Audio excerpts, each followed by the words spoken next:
Miel. Lecture. Concentrez-vous, cercueil, cercueil. Moi, je vais vous faire un café. Il était une fois. Miel. Mots intimes et libres.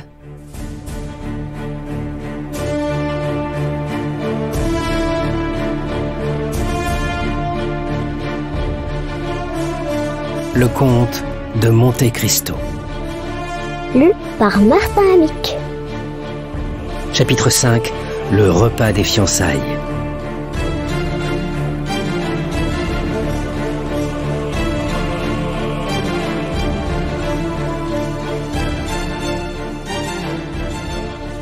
Le lendemain fut un beau jour.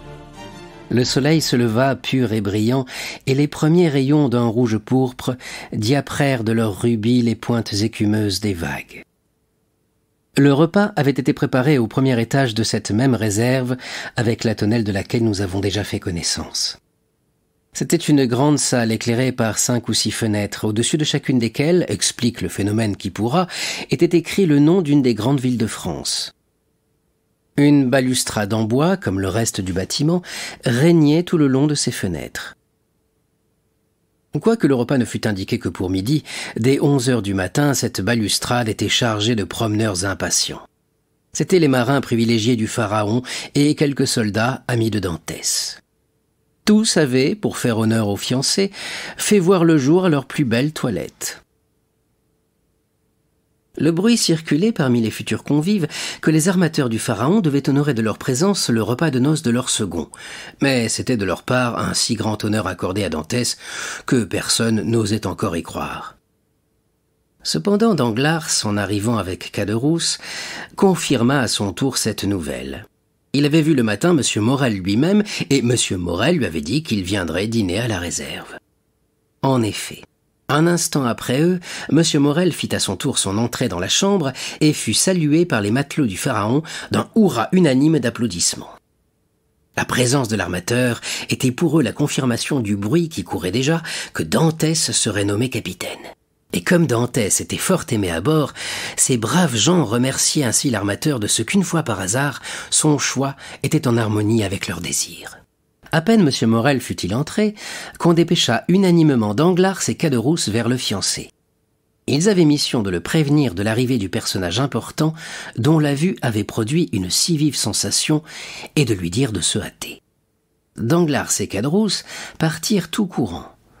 Mais ils n'eurent pas fait 100 pas qu'à la hauteur du magasin à poudre, ils aperçurent la petite troupe qui venait. Cette petite troupe se composait de 4 jeunes filles, amies de Mercédès et catalanes comme elle, et qui accompagnaient la fiancée à laquelle Edmond donnait le bras. Près de la future marchait le père Dantès, et derrière eux venait Fernand, avec son mauvais sourire. Ni Mercédès ni Edmond ne voyaient ce mauvais sourire de Fernand. Les pauvres enfants étaient si heureux qu'ils ne voyaient qu'eux seuls et ce beau ciel pur qui les bénissait. Danglars et Caderousse s'acquittèrent de leur mission d'ambassadeurs.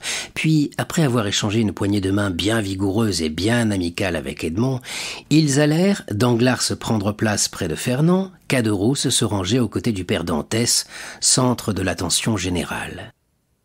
Ce vieillard était vêtu de son bel habit de taffetas épinglé, orné de larges boutons d'acier taillés à facettes. Ses jambes grêles mais nerveuses s'épanouissaient dans de magnifiques bas de coton moucheté qui sentaient d'une lieue la contrebande anglaise. À son chapeau à 3 cornes pendait un flot de rubans blancs et bleus. Enfin, il s'appuyait sur un bâton de bois tordu et recourbé par le haut, comme le pédum antique. On eût dit un de ces muscadins qui paradaient en 1796 dans les jardins nouvellement rouverts du Luxembourg et les Tuileries. Près de lui, nous l'avons dit, s'était glissé Caderousse que l'espérance d'un bon repas avait achevé de réconcilier avec les Dantès, Caderousse à qui il restait dans la mémoire un vague souvenir de ce qui s'était passé la veille, comme en se réveillant le matin on trouve dans son esprit l'ombre du rêve qu'on a fait pendant le sommeil. Danglars, en s'approchant de Fernand, avait jeté sur l'amant désappointé un regard profond. Fernand marchait derrière les futurs époux, complètement oublié par Mercédès, qui dans cet égoïsme juvénile et charmant de l'amour n'avait Dieu que pour son Edmond. Fernand était pâle. puis rouge par bouffées subites qui disparaissaient pour faire place chaque fois à une pâleur croissante. De temps en temps, il regardait du côté de Marseille, et alors un tremblement nerveux et involontaire faisait frissonner ses membres. Fernand semblait attendre, ou tout au moins prévoir quelque grand événement.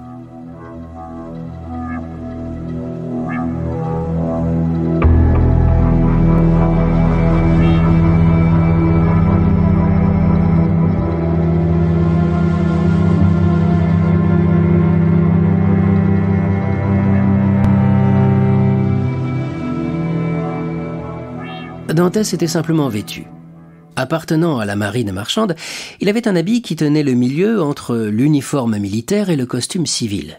Et sous cet habit, sa bonne mine, que rehaussaient encore la joie et la beauté de sa fiancée, était parfaite. Mercédès était belle comme une de ces Grecques de Chypre ou de Céos, aux yeux d'ébène et aux lèvres de corail. Elle marchait de ce pas libre et franc dont marchent les Arlésiennes et les Andalouses. Une fille des villes eût peut-être essayé de cacher sa joie sous un voile ou tout au moins sous le velours de ses paupières, mais Mercédès souriait et regardait tous ceux qui l'entouraient, et son sourire et son regard disaient aussi franchement qu'auraient pu le dire ses paroles « Si vous êtes mes amis, réjouissez-vous avec moi, car en vérité, je suis bien heureuse. » Dès que les fiancés et ceux qui les accompagnaient furent en vue de la réserve, M. Morel descendit et s'avança à son tour au-devant d'eux, suivi des matelots et des soldats avec lesquels il était resté et auxquels il avait renouvelé la promesse déjà faite à Dantès qu'il succéderait au capitaine Leclerc. En le voyant venir, Edmond quitta le bras de sa fiancée et le passa sous celui de M. Morel. L'armateur et la jeune fille donnèrent alors l'exemple en montant les premiers l'escalier de bois qui conduisait à la chambre où le dîner était servi et qui cria pendant 5 minutes sous les pas pesants des convives. « Mon père, dit Mercédès en s'arrêtant au milieu de la table, vous à ma droite, je vous prie. Quant à ma gauche, j'y mettrai celui qui m'a servi de frère, fit-elle avec une douceur qui pénétra au plus profond du cœur de Fernand, comme un coup de poignard. Ses lèvres blêmirent, et sous la teinte bistrée de son mâle visage, on put voir encore une fois le sang se retirer peu à peu pour affluer au cœur. Pendant ce temps, Dantès avait exécuté la même manœuvre. À sa droite, il avait mis M. Morel, à sa gauche, Danglars. Puis de la main, il avait fait signe à chacun de se placer à sa fantaisie. Déjà, couraient autour de la table les saucissons d'Arles à la chair brune et aux fumées accentuées, les langoustes à la cuirasse éblouissante, les praires à la coquille rosée, les oursins qui semblent des châtaignes entourés de leur enveloppe piquante, les clovis qui ont la prétention de remplacer avec supériorité pour les gourmets du midi les huîtres du nord, enfin tous ces hors-d'œuvre délicats que la vague roule sur sa rive sablonneuse et que les pêcheurs reconnaissants désignent sous le nom générique de fruits de mer. « Un beau silence, » dit le vieillard en savourant un verre de vin jaune comme la topaze que le père Pamphile en personne venait d'apporter devant Mercédès. « Dirait-on qu'il y a ici 30 personnes qui ne demandent qu'à rire ?»« un mari n'est pas toujours gai, » dit Caderousse. « Le fait est, dit Dantès, que je suis trop heureux en ce moment pour être gai. Si c'est comme cela que vous l'entendez, voisin, vous avez raison. La joie fait quelquefois un effet étrange. Elle oppresse comme la douleur. » Danglars observa Fernand, dont la nature impressionnable absorbait et renvoyait chaque émotion. « Allons donc, dit-il. Est-ce que vous craindriez quelque chose ? Il me semble au contraire que tout va selon vos désirs. »« C'est justement cela qui m'épouvante, dit Dantès. Il me semble que l'homme n'est pas fait pour être si facilement heureux. Le bonheur est comme ces palais des îles enchantées dont les dragons gardent les portes. Il faut combattre pour le conquérir, et moi, en vérité, je ne sais en quoi j'ai mérité le bonheur d'être le mari de Mercédès. »« Le mari, dit Caderousse en riant. « Pas encore, mon capitaine. Essaye un peu de faire le mari, et tu verras comme tu seras reçu. » Mercédès rougit. Fernand se tourmentait sur sa chaise, tressaillait au moindre bruit, et de temps en temps essuyait de larges plaques de sueur qui perlaient sur son front, comme les premières gouttes d'une pluie d'orage. « Ma foi, dit Dantès, voisin Caderousse, ce n'est point la peine de me démentir pour si peu. Mercedes n'est point encore ma femme, c'est vrai. Il tira sa montre. Mais dans 1h30, elle le sera.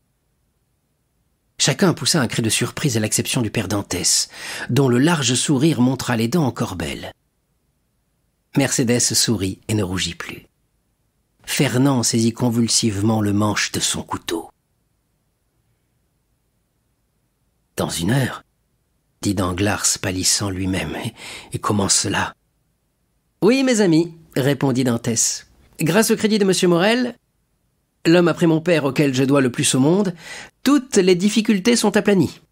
Nous avons acheté les bancs, et à 2h30, le maire de Marseille nous attend à l'hôtel de ville. Or, comme 1h15 viennent de sonner, je ne crois pas me tromper de beaucoup en disant que dans 1h30, Mercedes s'appellera Madame Dantès. » Fernand ferma les yeux. Un nuage de feu brûla ses paupières. Il s'appuya à la table pour ne pas défaillir, et malgré tous ses efforts, ne put retenir un gémissement sourd qui se perdit dans le bruit des rires et des félicitations de l'assemblée. « C'est bien agir, cela, hein ?» dit le père Dantès. « Cela s'appelle-t-il perdre son temps, à votre avis? Arrivé d'hier au matin, marié aujourd'hui à 3h. Parlez-moi des marins pour aller rondement en besogne. »« Mais les autres formalités ?» objecta timidement Danglars. « Le contrat, les écritures ?» « Le contrat, dit Dantès en riant, le contrat est tout fait. Mercedes n'a rien, ni moi non plus. Nous nous marions sous le régime de la communauté, et voilà. Ça n'a pas été long à écrire, et ça ne sera pas cher à payer. » Cette plaisanterie excita une nouvelle explosion de joie et de bravoure. Ainsi, ce que nous prenions pour un repas de fiançailles, dit Danglars, est tout bonnement un repas de noces. « Non pas, dit Dantès. Vous n'y perdrez rien, soyez tranquille. Demain matin, je pars pour Paris. 4 jours pour aller, 4 jours pour revenir, 1 jour pour faire en conscience la commission dont je suis chargé, et le 1er mars, je suis de retour.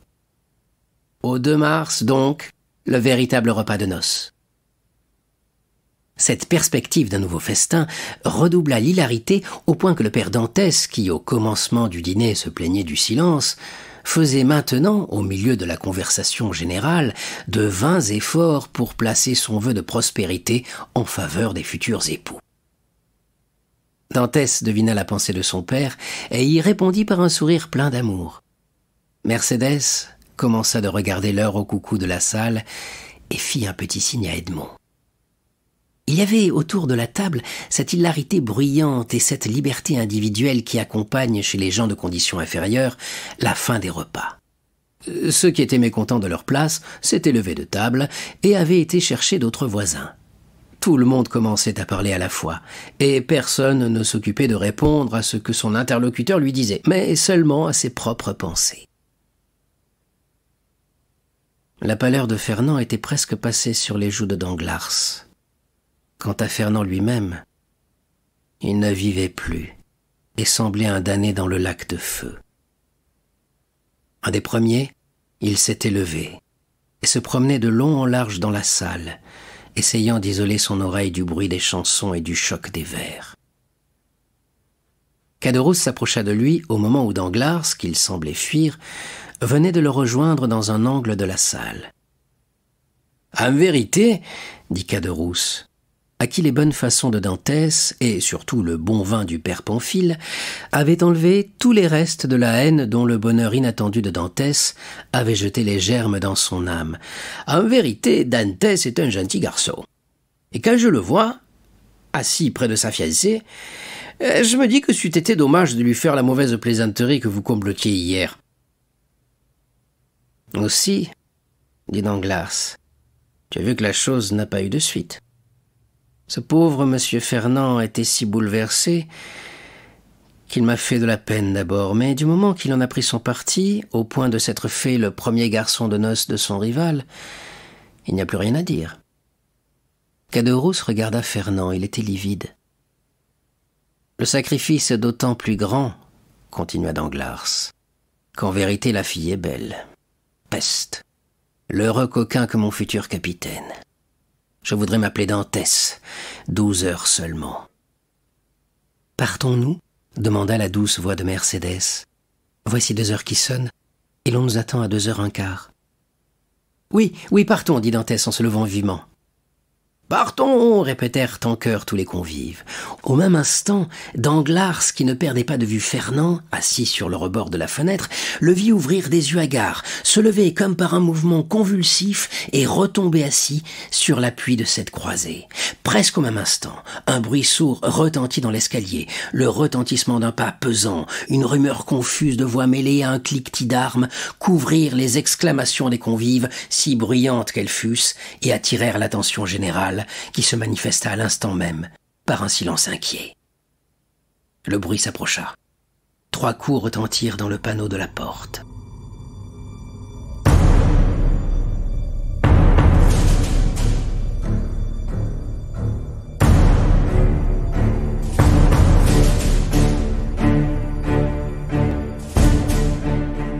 Chacun regarda son voisin d'un air étonné. « Au nom de la loi !»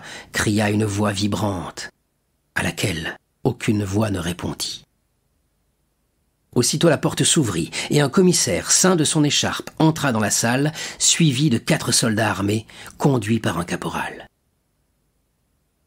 L'inquiétude fit place à la terreur. « Qu'y a-t-il » demanda l'armateur en s'avançant au-devant du commissaire qu'il connaissait. « Bien certainement, monsieur, il y a méprise. » « S'il y a méprise, monsieur Morel, » répondit le commissaire. « Croyez que la méprise sera promptement réparée. En attendant, je suis porteur d'un mandat d'arrêt. Et quoi que ce soit avec regret que je remplisse ma mission, il ne faut pas moins que je la remplisse. Lequel de vous, messieurs, est Edmond Dantès ?» Tous les regards se tournèrent vers le jeune homme qui, fort ému, mais conservant sa dignité, fit un pas en avant et dit « C'est moi, monsieur, que me voulez-vous » ?« Edmond Dantès, » reprit le commissaire, « au nom de la loi, je vous arrête. » « Vous m'arrêtez » dit Edmond avec une légère pâleur. « Mais pourquoi m'arrêtez-vous » ?« Je l'ignore, monsieur, mais votre premier interrogatoire vous l'apprendra. » Monsieur Morel comprit qu'il n'y avait rien à dire contre l'inflexibilité de la situation. Un commissaire ceint de son écharpe n'est plus un homme. C'est la statue de la loi, froide, sourde, muette. Le vieillard, au contraire, se précipita vers l'officier.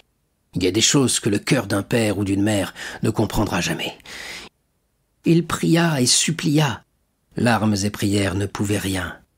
Cependant, son désespoir était si grand que le commissaire en fut touché. « Monsieur, dit-il, tranquillisez-vous.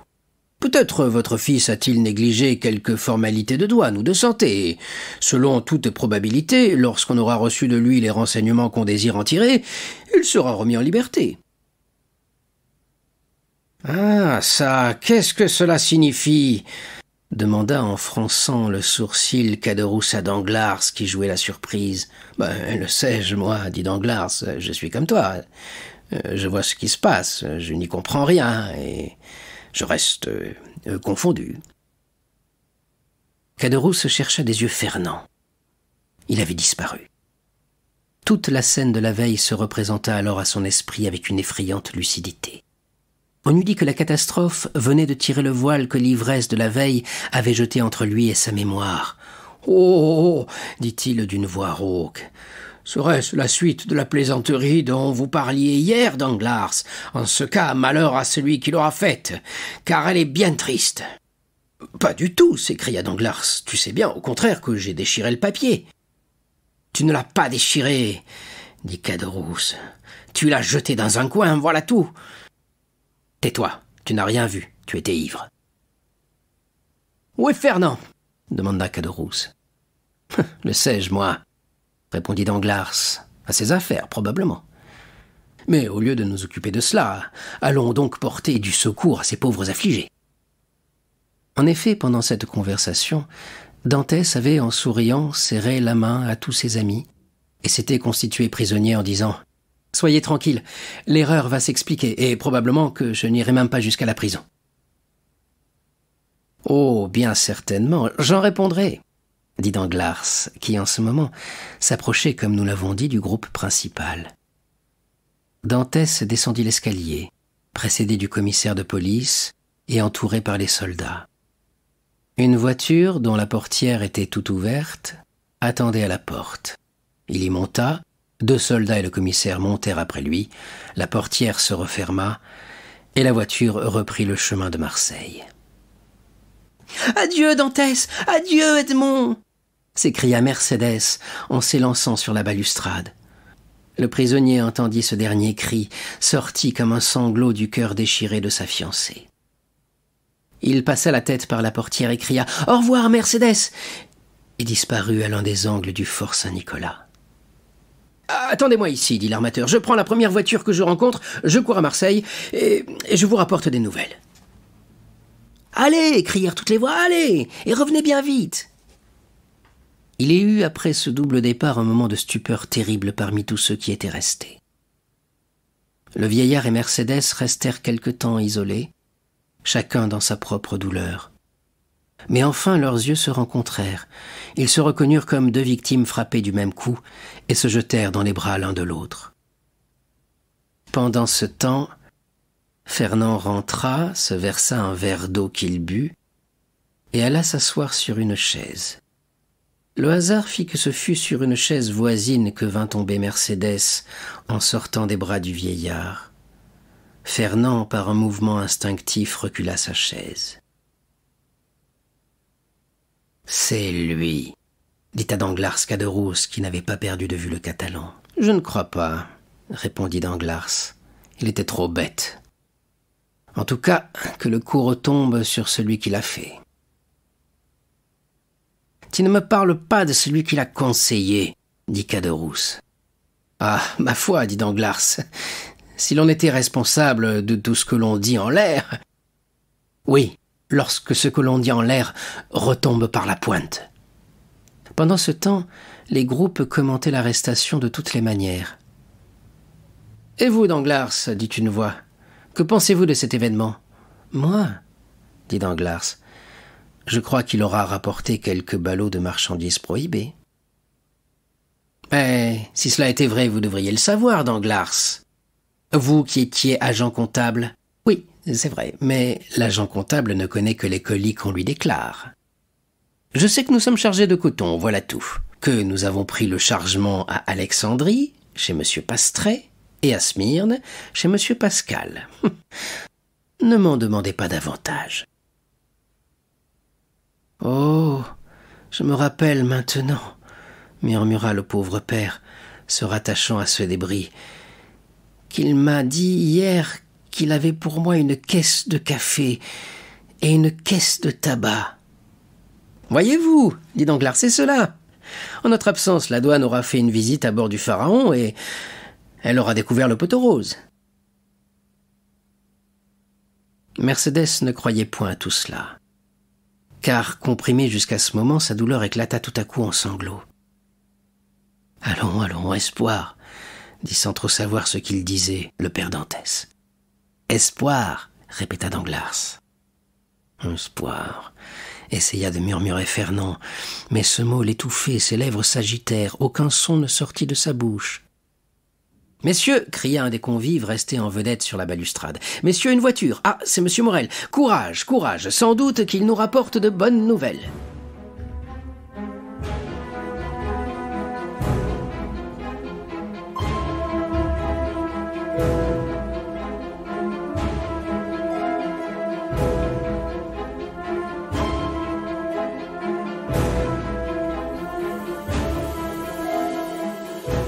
Mercédès et le vieux père coururent au-devant de l'armateur, qu'ils rencontrèrent à la porte. Monsieur Morel était fort pâle. « Eh bien » s'écrièrent-ils d'une même voix. « Eh bien, mes amis, » répondit l'armateur en secouant la tête. « La chose est plus grave que nous ne le pensions. »« Oh, monsieur » s'écria Mercédès, « il est innocent !»« Je le crois, » répondit monsieur Morel, « mais on l'accuse. »« De quoi donc ?» demanda le vieux Dantès. D'être un agent bonapartiste. Ceux de mes lecteurs qui ont vécu dans l'époque où se passe cette histoire se rappelleront quelle terrible accusation c'était alors que celle que venait de formuler M. Morel. Mercédès poussa un cri. Le vieillard se laissa tomber sur une chaise.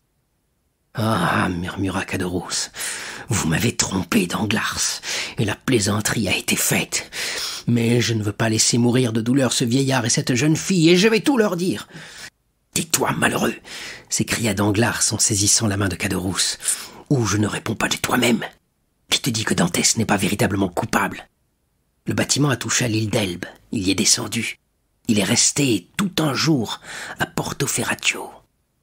Si l'on trouvait sur lui quelques lettres qui le compromettent, ceux qui l'auraient soutenu passeraient pour ses complices. Caderousse, avec l'intérêt rapide de l'égoïsme, comprit toute la solidité de ce raisonnement. Il regarda Danglars avec des yeux hébétés par la crainte et la douleur, et pour un pas qu'il avait fait en avant, il en fit deux en arrière. « Ah, attendons alors, murmura-t-il. « Oui, attendons, dit Danglars. S'il est innocent, on le mettra en liberté. S'il est coupable, il est inutile de se compromettre avec un conspirateur. Alors partons, je ne puis rester plus longtemps ici. » « Oui, viens, dit Danglars, enchanté de trouver un compagnon de retraite. Viens, et laissons-les se retirer de là comme ils pourront. » Ils partirent. Fernand, redevenu l'appui de la jeune fille, prit Mercédès par la main et la ramena au Catalan. Les amis de Dantès ramenèrent de leur côté aux allées de Mélan ce vieillard presque évanoui. Bientôt, cette rumeur que Dantès venait d'être arrêté comme agent bonapartiste se répandit par toute la ville. « Eussiez-vous cru cela, mon cher Danglars ?» dit M. Morel en rejoignant son agent comptable et Caderousse, car il regagnait lui-même la ville en toute hâte pour avoir quelques nouvelles directes d'Edmond par le substitut du procureur du roi, M. de Villefort, qu'il connaissait un peu. « Auriez-vous cru cela ?»« Dame, monsieur, répondit Danglars, je vous avais dit que Dantès, sans aucun motif, avait relâché à l'île d'Elbe, et cette relâche, vous le savez, m'avait paru suspecte. Mais aviez-vous fait part de vos soupçons à d'autres que moi ? Je m'en serais bien gardé, monsieur, ajouta tout bas Danglars. Vous savez bien qu'à cause de votre oncle, monsieur Policar Morel, qui a servi sous l'autre et qui ne cache pas sa pensée, on vous soupçonne de regretter Napoléon. J'aurais eu peur de faire tort à Edmond et ensuite à vous. Il y a de ces choses qu'il est du devoir d'un subordonné de dire à son armateur et de cacher sévèrement aux autres. « Bien, Danglars, bien, dit l'armateur, vous êtes un brave garçon. Aussi, j'avais d'avance pensé à vous dans le cas où ce pauvre Dantès fût devenu le capitaine du Pharaon. »« Comment cela, monsieur ?»« Oui, j'avais d'avance demandé à Dantès ce qu'il pensait de vous. Et s'il aurait quelque répugnance à vous garder à votre poste, car je ne sais pourquoi, j'avais cru remarquer qu'il y avait un froid entre vous. » « Et que vous a-t-il répondu ?»« Ou qu'il croyait effectivement avoir eu, dans une circonstance qu'il ne m'a pas dite, quelque tort envers vous, mais que toute personne qui avait la confiance de l'armateur avait la sienne. »« L'hypocrite, murmura Danglars. »« Pauvre Dantès, dit Caderousse. C'est un fait qu'il était excellent garçon. »« Oui, mais en attendant, dit M. Morel, voilà le Pharaon sans capitaine. »« Oh, dit Danglars, il faut espérer, puisque nous ne pouvons repartir que dans 3 mois, que d'ici à cette époque, Dantès sera bien en liberté. »« Sans doute, mais jusque-là. »« Eh bien, jusque-là me voici, monsieur Morel, dit Danglars. Vous savez que je connais le maniement d'un navire, aussi bien que le premier capitaine au long cours venu. Cela vous offrira même un avantage de vous servir de moi, car lorsqu'Edmond sortira de prison, vous n'aurez personne à remercier. Il reprendra sa place, et moi la mienne, voilà tout. »« Merci, Danglars, dit l'armateur. Voilà en effet qui concilie tout. Prenez donc le commandement, je vous y autorise, et surveillez le débarquement. Il ne faut jamais, quelque catastrophe qui arrive aux individus, que les affaires souffrent. Soyez tranquille, monsieur. Mais pourra-t-on le voir, au moins, ce bon Edmond ? Je vous dirai cela tout à l'heure, Danglars. Je vais tâcher de parler à M. de Villefort et d'intercéder près de lui en faveur du prisonnier. Je sais bien que c'est un royaliste engagé, mais que diable, tout royaliste et procureur du roi qu'il est, il est un homme aussi. Mais je ne le crois pas méchant. Non, dit Danglars, mais j'ai entendu dire qu'il était ambitieux, et cela se ressemble beaucoup. Enfin, dit Morel avec un soupir. Nous verrons. Allez à bord, je vous y rejoins. Et il quitta les deux amis pour prendre le chemin du palais de justice. Tu vois, dit Danglars à Caderousse, la tournure que prend l'affaire. As-tu encore envie d'aller soutenir Dantès maintenant? Non, sans doute. Mais c'est cependant une terrible chose qu'une plaisanterie qui a de pareilles suites. Mais dame, qui l'a faite? Ce n'est ni toi ni moi, n'est-ce pas? C'est Fernand. Tu sais bien que, quant à moi, j'ai jeté le papier dans un coin. Je croyais même l'avoir déchiré. Non, non, dit Caderousse. Oh, quant à cela, j'en suis sûr. Je le vois au coin de la tonnelle, tout froissé, tout roulé. Et je voudrais même bien qu'il y fût encore où je le vois. Que veux-tu? Fernand l'aura ramassé. Fernand l'aura copié ou fait copier. Fernand n'aura peut-être même pas pris cette peine. Et j'y pense. Mon Dieu, il aura peut-être envoyé ma propre lettre. Heureusement que j'avais déguisé mon écriture. Mais tu savais donc que Dantès conspirait? Moi, je ne savais rien au monde. Comme je l'ai dit, j'ai cru faire une plaisanterie, pas autre chose. Il paraît que comme Arlequin, j'ai dit la vérité en riant. C'est égal, reprit Caderousse. Je donnerais bien des choses pour que toute cette affaire ne fût pas arrivée, ou du moins pour n'y être mêlé en rien. Tu verras qu'elle nous portera malheur, Danglars. Si elle doit porter malheur à quelqu'un, c'est au vrai coupable. Et le vrai coupable, c'est Fernand, et non pas nous. Quel malheur veux-tu qu'il nous arrive à nous? Nous n'avons qu'à nous tenir tranquilles, sans souffler le mot de tout cela. Et l'orage passera, sans que le tonnerre tombe. Amen, dit Caderousse en faisant un signe d'adieu à Danglars et en se dirigeant vers les allées de Mélan, tout en secouant la tête et en se parlant à lui-même, comme ont l'habitude de faire les gens fort préoccupés. Bon, dit Danglars, les choses prennent la tournure que j'avais prévue. Me voilà capitaine par intérim, et si cet imbécile de Caderousse peut se taire, capitaine tout de bon. Il n'y a donc que le cas où la justice relâcherait Dantès. Oh! Mais ajouta-t-il avec un sourire, la justice est la justice, et je m'en rapporte à elle. Et sur ce, il sauta dans une barque en donnant l'ordre au batelier de le conduire à bord du Pharaon, où l'armateur, on se le rappelle, lui avait donné rendez-vous.